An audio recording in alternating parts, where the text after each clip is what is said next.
Empezamos, es que la sociedad en la que estamos viviendo, que es una economía de mercado, una economía capitalista, une la infraestructura que necesite, la minería que necesite, la une con otro hecho.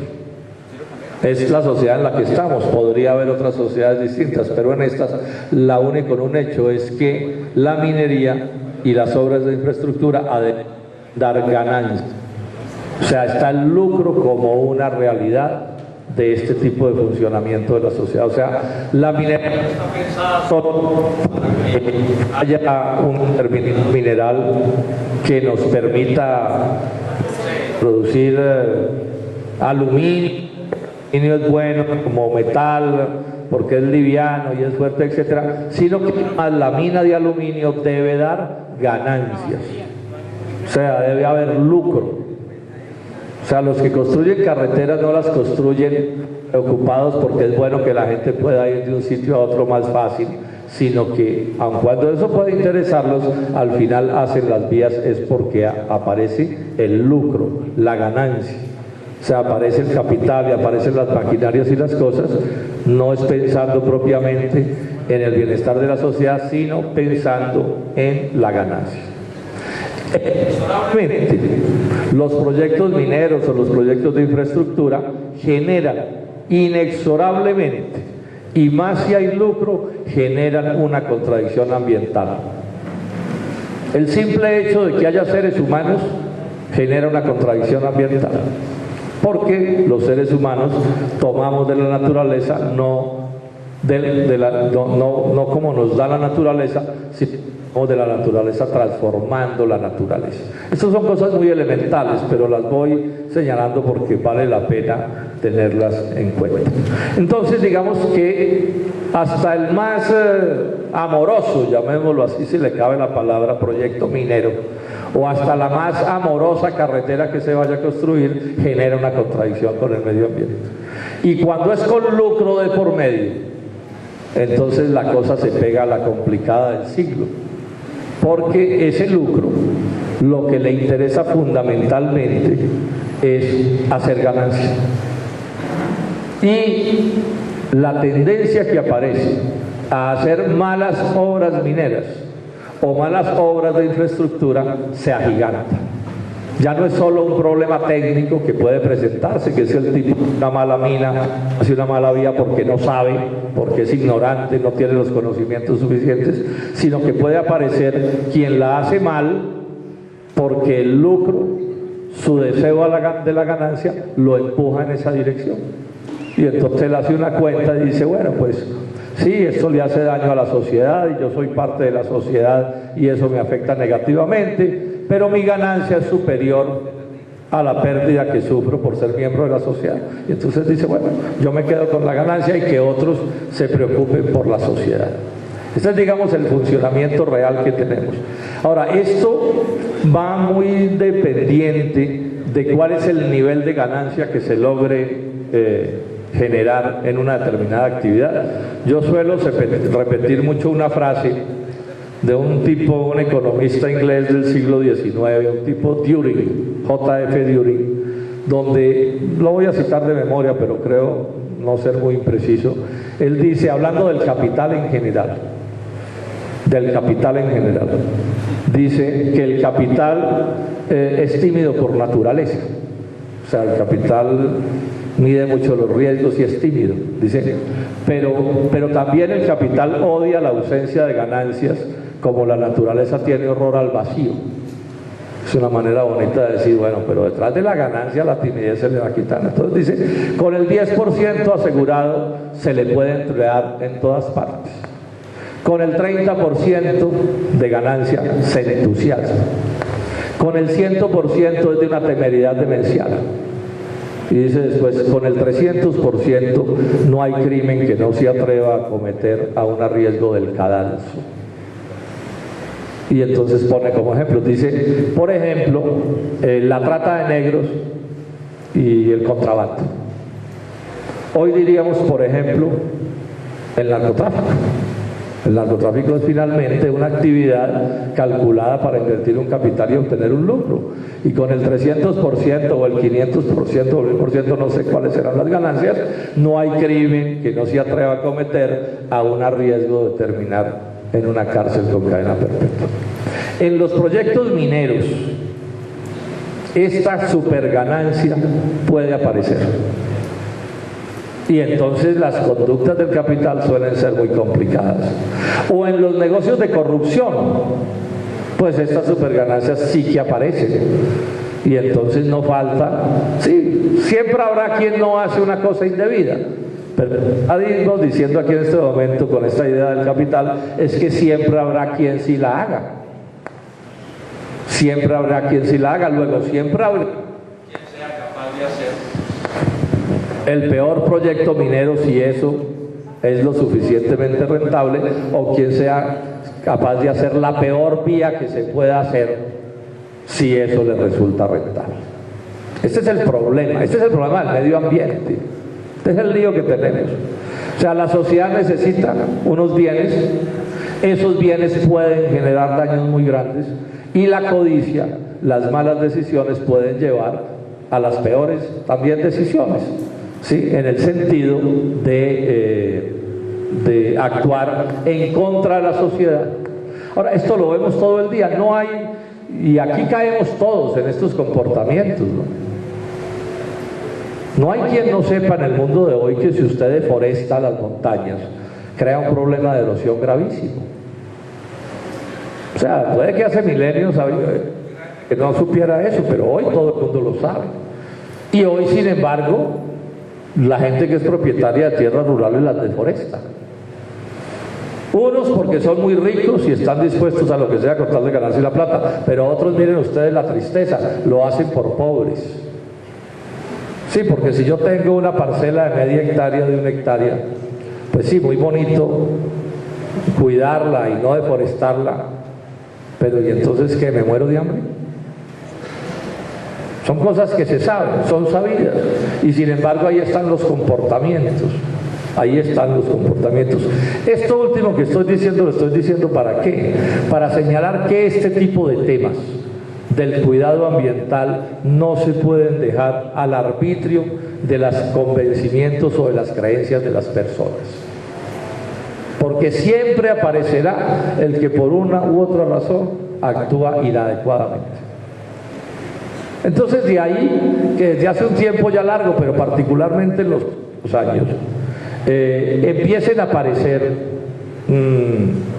digamos, determinaciones que apuntan a proteger a la sociedad de los malos comportamientos de las personas.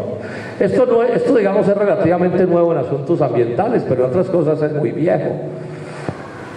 A la sociedad se inventó el no matarás o el no robarás. Son mecanismos de protección de la sociedad. Yo suelo decir, cuando en Bucaramanga no había sino un automóvil hace 100 años, pues yo estoy seguro que ese automóvil podía circular de cualquier manera por todas las vías de la ciudad, para acá, para el otro lado, para allá, para acá, estacionar en todos los sitios. Pero en la medida en que hubo un poquito más de automóviles, ya tocó sacar un reglamento. Esta vía es de doble vía, o aquí se puede estacionar. O sea, la sociedad tuvo que empezar a poner ciertos controles, ciertas medidas que impidieran que, digamos, los individuos terminaran actuando en contra de la sociedad y en cierto sentido en contra de ellos mismos. Ustedes se imaginan que en Bucaramanga no hubiera vías para un lado, vías para el otro, doble vías, no hubiera semáforos, no hubiera prohibidos estacionar, no hubiera una serie de normas para controlar el tránsito de los vehículos. Ustedes se imaginan el calibre del caos que habría. Entonces el Estado tiene que aparecer a regular de muchas maneras las actividades de los seres humanos. En buena medida, esto hay gente que lo ve como una desgracia, pero yo diría, este es el progreso de la humanidad. O sea, es un Estado actuando para intentar resolver de la mejor manera temas que si no se atienden, las cosas se complican. Yo suelo decir que un Estado fuerte, democrático por supuesto, pero un Estado fuerte es parte del proceso civilizatorio, no es una desgracia. Yo no sé si ustedes habrán visto en las películas, pero en los países desarrollados los bomberos a la policía son capaces de bajar un gatico que se quedó subido en un árbol. Aquí lo bajamos a pedradas. Pero bueno, es que ya tienen tantos bomberos que se pueden dar el lujo de poner un carro de bomberos a bajar un gatico. Yo no sé si ustedes vieron alguna vez, y espero que no lo hayan visto sino una vez, Guardianes de la Bahía. Espero que nadie la haya visto más de una vez. Pero bueno, por esa sola vez tenemos que ponernos de acuerdo en la idea. Ahogarse es imposible, porque usted intenta ahogarse y le, pero en lancha, unas muchachas súper bien dotadas, unos tipos pues que son capaces de nadar de todo y nadie se muere en esa playa. O sea, el Estado le impide ahogarse en esa playa. Entonces se van a las mejores playas de Colombia, en la costa atlántica, pero es no, sí. Milagro es no ahogarse, porque aquí cuando mucho hay un muchacho, normalmente un negrito, cierto, flaco, parado encima de una piedra, con una pantaloneta y armado de una banderita, ¿cierto? Y ese es el que se supone que le tiene que salvar la vida a los hijos de uno. Son dos cosas completamente distintas. ¿Qué es más civilizado? Pregunto yo. Por supuesto que es más civilizada la primera cosa que describí. Bueno, y en esa idea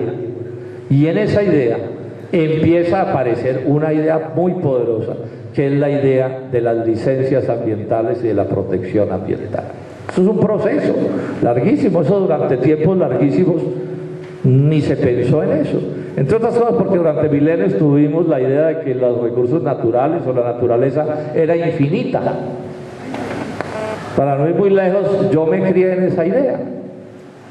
O sea, la idea de que esto era infinito y pajarito que aparecía, pajarito que caucherazo, ¿cierto? Sí, por el gusto de verlo caer.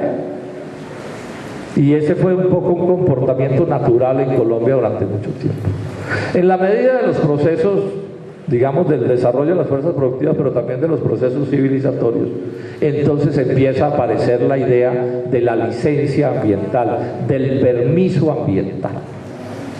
Esto sufre un desarrollo larguísimo, pero es, y quiero insistir, parte del proceso civilizatorio. Ustedes dirán, bueno, pero en este ambiente donde entendemos tantas cosas y somos luchadores y todo, esto es como una bobería. Pero es que yo esto no lo estoy diciendo exactamente para ustedes, sino para ayudarles a ustedes a dar argumentos en la calle, porque en la calle no nos entiende. En la calle no nos entienden, la confusión que hay en la calle, unos de vivos y otros de despistados, es supremamente grande. Entonces, la primera idea que nosotros tenemos que transmitir en estas cosas es que las licencias ambientales, como los muchos permisos, por ejemplo, hoy si usted va a poner una fábrica de alimentos, usted tiene que probar que hay unas condiciones higiénicas mínimas. Sí, si usted va a montar una clínica, usted tiene que probar que su quirófano sí funciona. Si usted va a montar un acueducto, usted tiene que probar que el agua está tratada. O sea, ese es el proceso civilizatorio. Porque claro, habrá gente muy buena que no hay que vigilarla, pero hay otros que no son tan buenos o que no son tan sabios. Y entonces la sociedad tiene que buscar cómo hacer que esas personas o esos actos o esas decisiones no resulten ser dañinos. Entonces quiero precisar esta idea. Una licencia ambiental es civilización, es modernidad en el sentido, digamos, correcto de la palabra o positivo de la palabra. O sea, oponerle, por ejemplo, como han hecho Vargas Lleras o Juan Manuel Santos, decir, no, es que las licencias ambientales o las consultas previas, que es, ampliando mucho las cosas, puedo decir que una consulta previa indígena es una especie de licencia ambiental en el sentido en que son los controles que hay que tomar para proteger a un grupo específico de ciudadanos. Eso no es un estorbo, eso no es una cosa contra el progreso, no, eso es progreso. O sea, lo que no es progreso son las malas obras de ingeniería, lo que no es progreso son los malos proyectos mineros. Ese es realmente el primer debate que tenemos que librar aquí. ¿Quién está con el progreso? ¿Los que quieren hacer minería en Santurbán? ¿O nosotros que estamos diciendo que en Santurbán no debe haber minería? Ese es en buena medida el debate. Quienes pensamos como pensamos nosotros que las licencias ambientales deben ser en serio, tramitadas como debe ser, eficaces, capaces de controlar las cosas, o quienes lo que quieren son las licencias ambientales de mamadera de gallo para cubrir las apariencias y después hacer lo que se les dé la gana. Entonces no tienen razón Santos y Vargas Lleras y todos estos que están en esa misma posición cuando dicen que las licencias ambientales son un estorbo al progreso. Colombia no progresa porque hay licencias ambientales. Colombia no progresa porque hay consultas previas. No. Colombia no progresa por otra cantidad de razones, por otra cantidad de decisiones y determinaciones. Dicen, no, es que las empresas no se desarrollan porque las licencias ambientales no las dejan. No. Las malas empresas son las que tienen problemas con las licencias ambientales. O sea, cuando una empresa no hace las cosas bien por ignorancia, eso no es culpa de la sociedad, es culpa de la empresa. Pues una empresa dice, no, es que yo sé hacer carreteras y resulta que no saben, eso no es culpa de nosotros. O si esa empresa es dirigida por un corrupto y no quiere hacer las cosas bien porque en sus cuentas le da que si las hacen mal se gana una plata. Eso es culpa nuestra, es culpa de la sociedad, no, eso es un problema de él. Ahora, y la verdad es que yo quisiera vivir en un mundo diferente, pero el mundo en el que vivimos es un mundo muy complicado. O sea, uno lee cosas tan elementales como el caso del edificio Space en Medellín, y eso es casi increíble que eso pueda pasar. Esos tipos sabían exactamente el crimen o la trampa mortal que estaban montando. Ahí nadie puede alegar que no sabía, ignorancia, falta de información. Ni siquiera puede alegar cuando, como alega el pobre que hace una casa mal hecha, no, es que no tenía plata, doctor. No, estos tipos todos lo tenían. Y sin embargo, y crearon esa trampa mortal, no hubo más muertos de milagro. Entonces, la sociedad tiene el derecho a protegerse. Ahora, ¿cuál es el lío que tenemos en esta lucha? Es que claro, la lucha democrática logra crear las licencias ambientales, pero parte del problema que tenemos, que en parte es el que exige que las tenga que haber licencias ambientales, es que el Estado en estos países o en todas partes en general tiene dueños. Entonces aparecen las presiones sobre ese Estado para que no actúe. Y la verdad es que en Colombia hace unos años, un poco, si ustedes quieren, sorpresivamente se creó una legislación ambiental que fue un avance y que fue de signo democrático. Yo no voy a decir que era perfecta, pero hubo un avance importante. Entonces, lo que viene dándose en los últimos años, en este gobierno y en el gobierno anterior principalmente, pero en los otros también, es una especie de ofensiva de estas fuerzas retardatarias como por recuperar lo que ellos llamarían el terreno perdido. O sea, por volver a flexibilizar las cosas de forma tal que las ganancias se acrecienten y que las cosas se les faciliten a ellos. Ese es un poco el forcejeo en el que estamos. Ese es un poco el forcejeo en el que estamos. Dentro de este panorama es que se da el cuento de las licencias express. ¿Qué sucede? En algún año, no recuerdo cuál del gobierno de Álvaro Uribe, ya hay una desmejora, llamémoslo así, de los requisitos de los licenciamientos ambientales. Ahí ya hay, digamos, un cierto retroceso. Y en este gobierno, particularmente empieza una ofensiva que ya mencioné, del gobierno nacional, del propio Juan Manuel Santos, pero particularmente Germán Vargas Lleras, contra las licencias, porque aquí apareció un factor de perturbación que es nuevo, porque definitivamente en Colombia todo se pervierte, ¿no? Entonces, todos sabemos que el doctor Germán Vargas Lleras quiere ser presidente de la República, y entonces hay como una especie de acuerdo y que este gobierno le va a ayudar a eso. Entonces lo nombró el jefe de la infraestructura. Entonces, en buena medida, la presidencia de don Germán quedó dependiendo de cuánto inaugura de aquí a 3 años o a 4 años.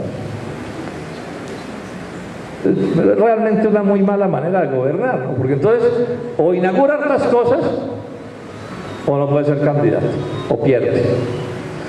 E inaugurar estas cosas, ¿qué quiere decir? Meterle presión, meterle velocidad. No es hacer las cosas bien, es inaugurar estas cosas, que no es lo mismo. Yo puedo enajenar muchas cosas, o bien hechas o mal hechas. Y entonces aparece una presión sobre que hay que cambiar la normativa. ¿Para qué? Para que los tiempos que puedan gastarse en el licenciamiento se hagan menores. Pero inclusive yo diría que no es tanto ni un problema de tiempos, como disminuir la calidad de los análisis. Calidad de los análisis que aquí está asignada por otra cosa que es importante mencionar. El aparato estatal que tiene que ver con estas cosas, la ANLA, para poner un ejemplo, y el Ministerio de Ambiente, en general el Estado colombiano es muy débil. O sea, el número de funcionarios, de especialistas que se tienen para hacer estos análisis, que son análisis de cierta complejidad, es muy escaso. Con además otra deformación que tiene todo el fenómeno del licenciamiento ambiental, y es que los estudios los hacen los interesados. O sea, si yo quiero hacer una mina, yo no voy y digo yo quiero hacer una mina en tal sitio y entonces el Estado hace los estudios y me dice cómo debe ser la mina, sino que yo hago los estudios y le digo al Estado cómo creo yo que debe ser la mina. Si el Estado no es un Estado fuerte, si los técnicos no tienen el tiempo suficiente para analizar la información que yo les doy, pues por supuesto que las decisiones se vuelven dificilísimas de tomar, porque yo soy la parte interesada y yo puedo, por ejemplo, falsificar la información. Por ejemplo, en estas licencias express una de las cosas que se debilitó fue la visita de los funcionarios de la ANLA al terreno. Eso quedó como opcional. Me decían a mí los que saben, claro, los mapas, los planos, las fotos son instrumentos muy valiosos del análisis, pero hay momentos en que usted solo logra entender una cosa de esas yendo al sitio, a mirar. ¿Sí? ¿Cuál es la diferencia de nivel? ¿Qué tipo de suelos hay? ¿Dónde es que vive la gente? Etcétera. Pero claro, en esta lógica que estoy mencionando de debilitar la acción del Estado y de empujar al Estado hacia situaciones irresponsables, no es sorprendente entonces que terminen debilitando ese que es un instrumento clave del control, repito, y más cuando el que entrega la información es la parte interesada. La parte interesada en que las cosas se hagan de una determinada manera. ¿De dónde salió la idea de las licencias express? Express es una manera de llamarlas más rápida. ¿Quién se inventó esa palabreja? Que al gobierno le ha dolido mucho. Ellos se han quejado todo el tiempo, no, pero no llamen eso así.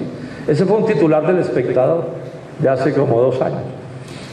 ¿Qué tenía que ver con una petición del jefe de Pacific Rubiales, la petrolera, diciendo nosotros necesitamos que nos agilicen los trámites de las licencias para que estos negocios se puedan hacer de una mejor manera? Entonces el Espectador, con mucho tino el periodista, dice no, aquí se vienen las licencias ambientales express. Y express es básicamente eso que les estoy mencionando. Les voy a dar, y no voy a entrar en todos los detalles, sobre esto hay un debate mío bastante largo dedicado solo al tema de las licencias express. Ustedes lo consiguen, o la transcripción lo consiguen en el video. Entonces no voy a entrar hoy en todos los detalles, porque creo que estas otras cosas que estoy mencionando pueden ser más interesantes en un auditorio como este. Lo otro era un debate exactamente al ministro. Y repito, ya está, pues repetirlo exactamente no me parece que sea lo más sensato. ¿Perdón? El centro es que se llama rápidas. El centro es que se llama rápidas. Y eso se refiere al express, pero yo les digo, yo creo que ese no es el centro.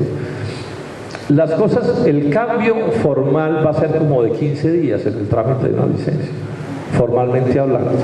O sea, que realmente no hay tanto cambio, es mi conclusión. Esto sería bueno conversarlo con compañeros que hubieran estudiado este tema también. Yo creo que donde está el punto es que los plazos son muy perentorios y obligan, a mi juicio, a tomar decisiones irresponsables, que al final se vuelven decisiones políticas, porque los técnicos de la ANLA hacen análisis técnicos, pero al final la determinación de conceder o no la licencia es una decisión política. Entonces aquí aparece uno de los problemas más graves que tiene esta lucha en defensa del medio ambiente o de las buenas obras de infraestructura. Es que el gobierno tiene una doble condición. Por un lado debe promover los negocios, debe promover que se hagan las vías, que se hagan las mineras. Ese es, digamos, parte de su rol. Pero por otra parte debe cuidar que las cosas se hagan bien hechas. Entonces aquí lo que estamos viendo es al gobierno asumiendo partido, no tanto porque las cosas se hagan bien hechas como que se hagan rápidamente y a mi juicio de manera irresponsable. Ya les decía hace un momento que, por ejemplo, las visitas quedaron opcionales. Hoy en cierto sentido también están opcionales, pero hay otra norma, una resolución que las obliga. De momento en el decreto las dejaron opcionales y lo que se debe venir es que van a eliminar la resolución que las obliga. Y eso, repito, es una cosa muy complicada. Las consultas quedaron eliminadas en los procesos. Pues las consultas propias del proceso de licenciamiento, porque en Colombia hay otro tipo de consultas, pero eso en el primer borrador venía supremamente mal, era una farsa, protestamos y entonces lo que hicieron es, bueno, entonces no les gustó la farsa, entonces se las quitamos del todo. Y eso fue lo que terminaron decidiendo.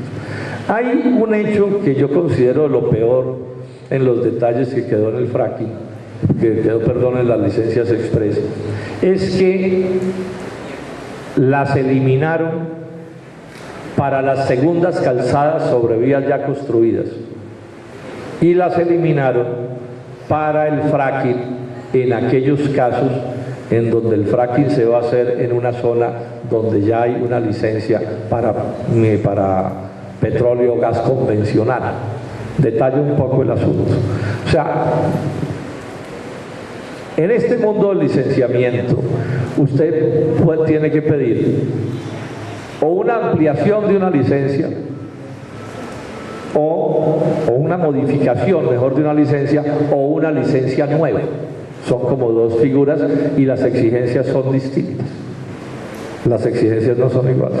En el primer borrador se decía que en los túneles de segundas calzadas, como ya había licencia ambiental para la primera calzada, no había que hacer licencia ambiental para el túnel que se hiciera en una segunda calzada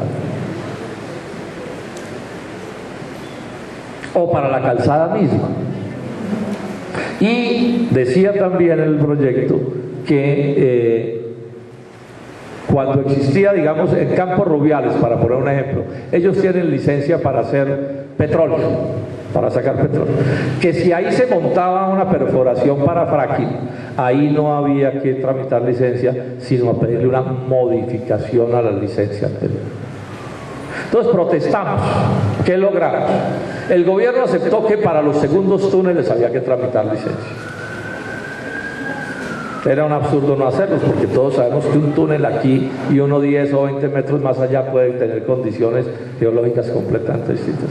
Pero para la calzada, a nuestro juicio equivocadamente, le dejaron la modificación, y resulta que en una topografía como la nuestra, una geología como la nuestra, una segunda calzada en muchos momentos puede ser completamente distinta a la primera, porque la geología es distinta, la topografía es distinta, etc. Bueno, no nos hicieron caso. Pero probablemente la parte más grave que tiene este aspecto es que mantuvieron la idea de que en el fracking puede haber perforación de fracking sin licencia ambiental si se trata de zonas, digamos, de campos petroleros que ya tienen licencia ambiental pero en una tecnología diferente. Voy a detenerme un poco sobre esto. Es un problema técnico. O sea, los campos petroleros todos tienen impactos ambientales, por supuesto que sí, pero digamos que esas son cosas ya bastante conocidas, entre comillas, relativamente fáciles de manejar. El fracking, por el contrario, ustedes saben que es una tecnología relativamente nueva, de altísimo riesgo y muy debatida a escala global. Fracking quiere decir fraccionamiento hidráulico. ¿En qué consiste? Usted perfora y allá muy profundo encuentra una roca en donde el gas está como incrustado en la roca. Entonces el fracking lo que hace es que mediante productos químicos fractura la roca, la rompe en pedacitos. y entonces el gas se libera y sale. Bueno, pero dicen los que saben que eso contiene unos riesgos ambientales supremamente graves, hasta el punto de que hay países donde el fracking está prohibido, o hay países donde está prohibido en ciertos estados de ese país del que estamos hablando. Bueno, en Colombia eso le abrieron camino, a mi juicio de manera irresponsable, sin estudios suficientes, en un país con unas geologías complejas, porque Colombia es un país de geologías bien tremendas, bien distintas de un lado a otro. Usted pasa de una cordillera a otra y las cosas le cambian en proporciones inmensas, pero bueno, lo permitieron. Y que lo permitan ya sin licencia ambiental completa, pues por supuesto que es un acto de irresponsabilidad que muy bien refleja este asunto de las licencias ambientales. Ya terminando de decirles esto, uno de los argumentos que han dado es que las licencias ambientales en Colombia se demoran demasiado. Bueno, hay estudios inclusive contratados por la ANLA que dicen que eso no es cierto, que los tiempos de licenciamiento en Colombia no son exageradamente largos, están en los promedios inferiores. E inclusive en estos días acaba de salir una noticia bien interesante. Ahí acaba de tumbar, creo que fue la Corte Suprema de Justicia norteamericana, tumbó un oleoducto que quieren construir entre Canadá y el Golfo de México. Eso se ha debatido mucho en los medios de comunicación de Estados Unidos, muy conocido. Bueno, lleva 7 años estudiándolo y la Corte Suprema de Justicia acaba de decidir que no se hace. Luego de 7 años de estudios y debates, cosa que no es sorprendente, es que estos temas de la geología, del suelo, de los túneles, de las vías, de los oleoductos, del fracking, del petróleo, de las minas, son temas bien complejos. La sola idea de que sean prácticamente iguales los tiempos de todos los proyectos ya es un absurdo, porque hay proyectos que son muy complejos, difíciles de entender, difíciles de discutir, difíciles de conocerles sus impactos. Entonces, miren ustedes, si un país como Estados Unidos, con la potencia tecnológica norteamericana, se echaron 7 años estudiando un proyecto, y aquí les entra la desesperación y todo lo quieren en 60 días. Eso es un absurdo. Es un absurdo sobre todo porque resulta que si un proyecto de esos queda mal, los daños después para la sociedad van a ser enormes. Una mina como no es, una vía como no es, un pozo petrolero como no es, eso puede causar daños absolutamente inaceptables, costos que la sociedad no debería o no debe permitir. Por último, decirles esto.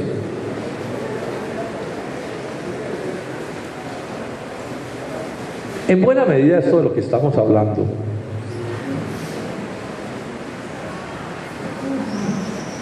particularmente la minería, aun cuando es cierto también para las obras de infraestructura, pero me voy a detener en la minería para simplificar la explicación. Esto está muy atado al modelo económico del libre comercio y del neoliberalismo. Lo explico de esta manera.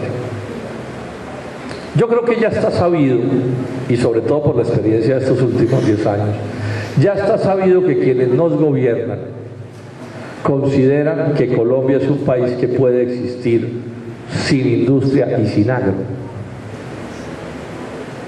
que puede vivir solo de minería. Yo recuerdo cuando se estaba negociando el TLC con Estados Unidos, yo un día leí al ministro Jorge Humberto Botero, le dije: oiga, ministro, pero es que ustedes van a acabar con la producción de alimentos. Eso me parece pues gravísimo, esa es la comida, es lo que comemos.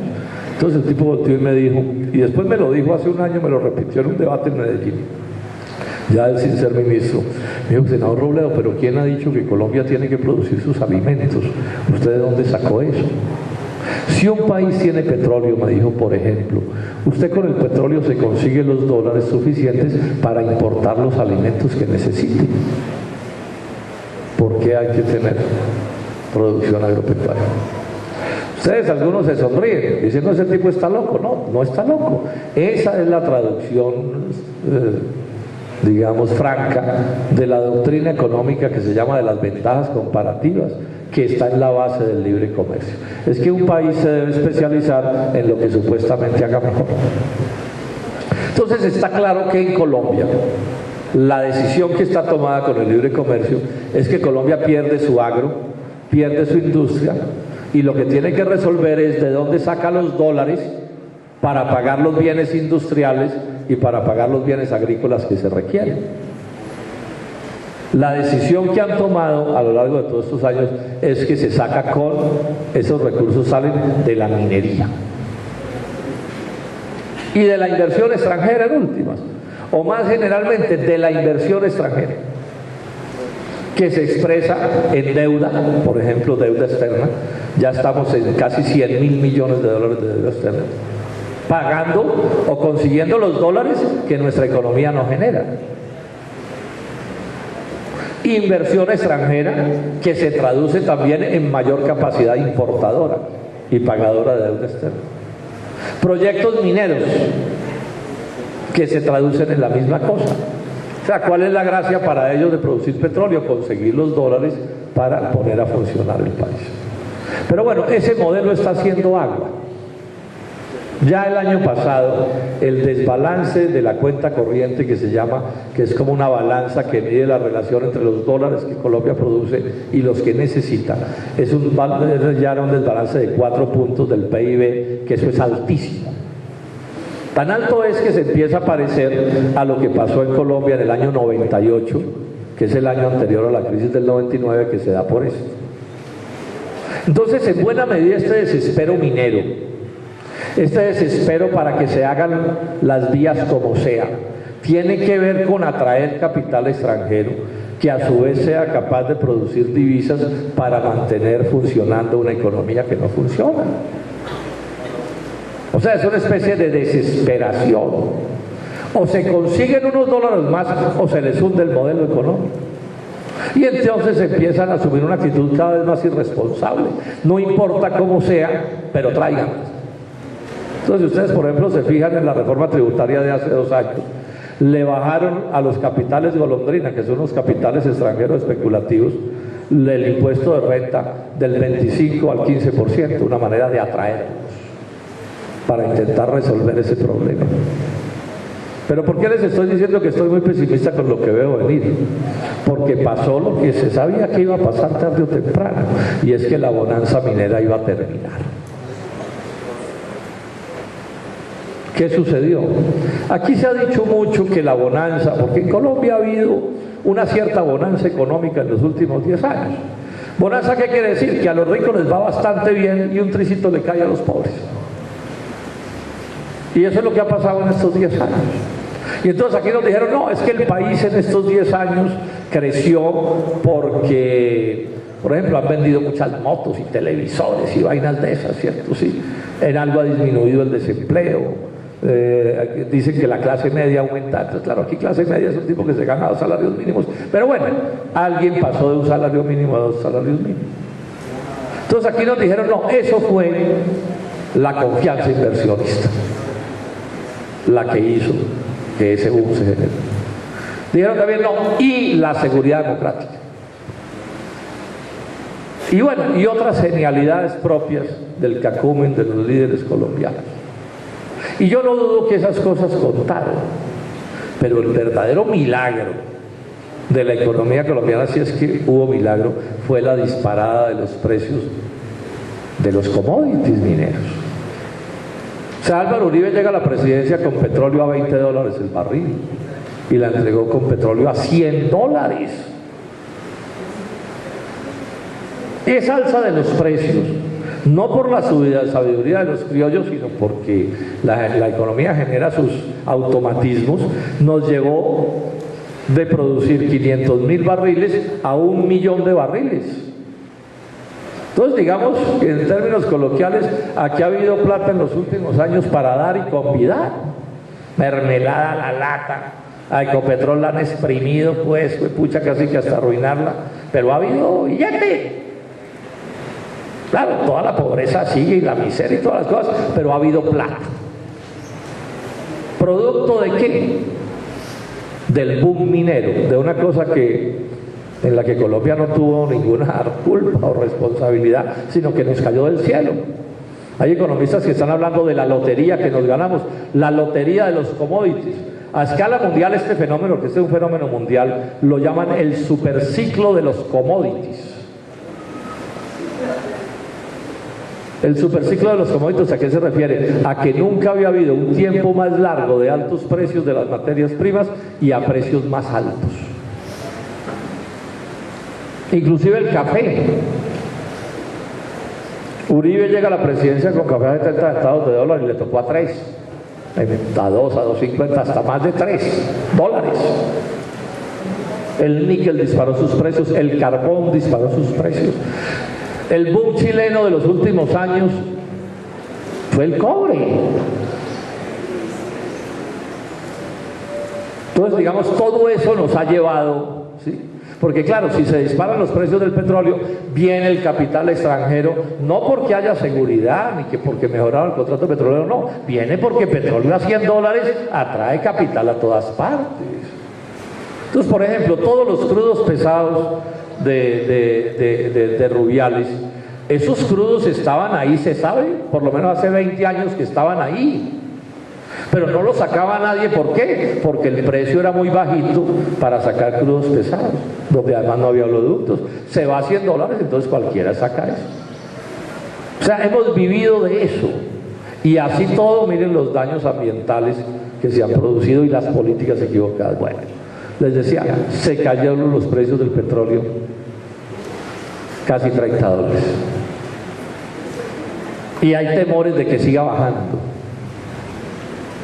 Entonces, ¿qué va a suceder? Si viviéramos en un país de gente sensata, el gobierno diría, vamos a cambiar el modelo económico. Este modelo económico ha fracasado. Está claro que Colombia no puede vivir de minería. Hay que cuidar el agro, hay que cuidar la industria, hay que promover el ahorro nacional. Aquí no podemos vivir de los extranjeros. O sea, una corrección de verdad. Pero en Colombia estamos. Entonces miren la última decisión del presidente Juan Manuel Santos, le metió mensaje de urgencia al TLC con Corea. Mensaje de urgencia en el Congreso quiere decir que ya no es a pupitrazo sino a superpupitrazo.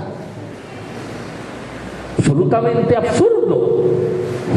O sea, con una situación como la que les acabo de describir, y la política es un TLC con Corea que acaba de arruinar la poquita industria que queda en Colombia. Eso era una estupidez hace 5 años. Pero hoy es un acto demencial de irresponsabilidad. Porque por supuesto eso va a empeorar la balanza comercial y la balanza de pagos. Y eso va a generar desempleo y va a generar más pobreza. Me han pintado ya de todos los colores, no lo había visto. Pero bueno, termino entonces diciendo que creo que se nos vienen tiempos más malos para este asunto medioambiental, porque me imagino que la genialidad de los doctores Vargas Lleras y Santos va a decir, no, más rápido todavía, hay que hacer esas vías como sea, para ver si nos conseguimos unos dólares en el extranjero para traer a Colombia a hacer esas vías, aun cuando los proyectos resulten ser proyectos inicuos. Y en petróleo lo que están sentados ahorita es definiendo cómo les facilitan las cosas a las petroleras, a ver si siguen invirtiendo y ojalá todavía más, a ver si de alguna manera compensan una caída del 30% de los precios del petróleo. O sea que en lo que tiene que ver con medio ambiente, los riesgos, lejos de disminuir, están aumentando. Bueno, es más, yo creo que lo de las licencias express ya hace parte de este fenómeno que les estoy mencionando, porque es que la de la caída de los precios del petróleo era una cosa que ya todos sabíamos, o todos no, los que somos interesados en estas cosas sabíamos que venía. Ya se había hundido cobre, se había hundido níquel, se había hundido carbón. O sea, ya el superciclo de los commodities se está hundiendo ya desde hace un rato largo. Lo que pasa es que en petróleo se había medio sostenido, y entonces lo nuevo es que cae lo que faltaba por caer. Entonces, esto de las licencias express y quién sabe cuántas locuras más ya tiene que ver con la adecuación del país por la vía del daño ambiental, adecuar el país a las nuevas necesidades de los negociantes y de las transnacionales. De ahí entonces, y con esto termino, la importancia en que mantengamos este tipo de eventos, este tipo de iniciativas, y en que mantengamos la movilización. A mí me preocupa mucho el futuro de Santurbán. Les digo con franqueza, me parece muy extraño que lleven cuánto tiempo bregando a delimitar ese páramo. No sé qué se esté sucediendo ahí en detalle, pero ahí pueden estar sucediendo cosas complicadas, porque de lo que sí estoy seguro es que las mineras siguen presionando y siguen moviendo plata. Y también estoy seguro que Santos, el gobierno de Santos que paró el proyecto de Greystar es el mismo que quería hacerlo. O sea, lo pararon porque ustedes lo derrotaron con sus luchas, no porque lo quisieran hacer. Entonces, a mí no me sorprendería que se vinieran decisiones en la delimitación del páramo, decisiones bien complicadas y contrarias a lo que necesitamos. Insistamos entonces en la importancia de mantener la movilización y la lucha, porque de otra manera las cosas serán cada vez peores. Muchas gracias.